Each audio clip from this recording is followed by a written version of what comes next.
Here's a couple tips. When first learning a new knot, I made these up for the workshops. What it does, it's real helpful for the students just learning how to tie the knots, to figure out what the knot looks like, how it should tighten down and smooth out onto the fly. So what I would suggest for you from here on out is progressively work your way down into smaller hooks, smaller cord, and just continue to develop the finger dexterity, hand-eye coordination. Just work your way all the way down until you can get the dynamics of the knot figured out. Now, one of the things that I do want to point out is often in the workshops I'm asked, how many times do I wrap around? Well, for these particular two knots, one of the guidelines that I like to do is no fewer than 3 wraps, no more than 7. So one of the ways that we can help to figure this out is on the X number of your tippet or your leader, you're going to notice an X number. So what I suggest is if I'm using a 6X leader material, then I'm going to have 6 wraps around to make my knot. That is particularly so for the clinch knot and the improved clinch. So just keep working your way down until you figure out the knot. Our goal right here is to eventually get to where we look into our fly box and we find the fly that we think the fish are going to take, and grab our leader. This just happens to be a 6X leader in a size 22 midge. But our goal here is to work it so eventually you can tie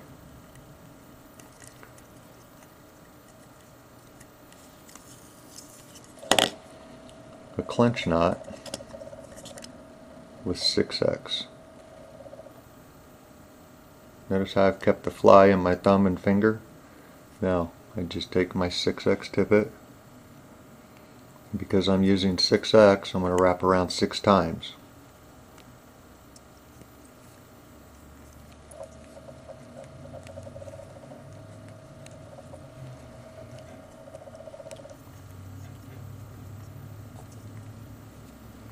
Happens all the time where that thing just wants to slip out.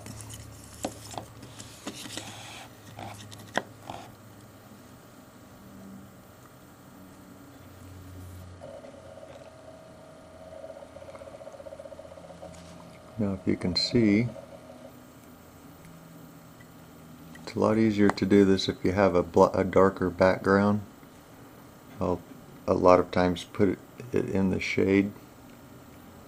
Comes through the loop. I just press the tag in down onto my thumb, hanging onto my fly and my leader securely. I just pull it through. Once the knot started to come together, I just let loose of the tag in, hang onto my fly, pull my knot tight. We don't want to jerk it, because if we jerk it, it'll over tighten the knot. We want to moisten our knots too. So what I do is I just stick it in my mouth, get a little bit of saliva on it before I cinch the knot up. At this point here, just take and clip off your tag end. Again, I like to leave about a 1/16 of an inch, a little bit. So as I'm casting the fly and fishing it, if the knot tightens up more, that little tag won't slip back through those loops, thus having my knot fail. We're ready to go fish.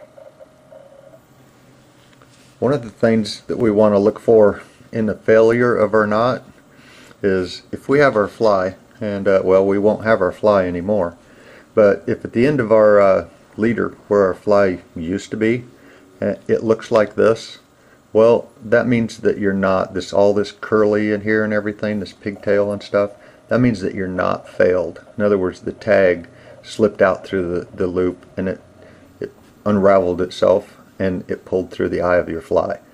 So don't let your friends get away with the fact that a fish broke them off. If it's all pigtailed and curly like that, call them on it, tell them to learn how to tie their knots a little better. If, on the other hand, that your leader is pretty straight out like such, and the fly's gone off of it after you've hooked a fish, well, chances are the fish was a trophy fish and it did break your fly off. Another common reason for this too, though, is if your fly is lost, you've hooked a fish and you're fighting the fish and all of a sudden it breaks off, chances are you have gotten what they call a wind knot or a trailing loop knot in your leader. So check these out all the time. I check my leaders quite often, just for this reason, to make sure that there's no wind knot or trailing loop knot in your leader. If you do, this just reduces the strength of your leader significantly, and that will break so easy that it will actually amaze you. So check your leaders quite often.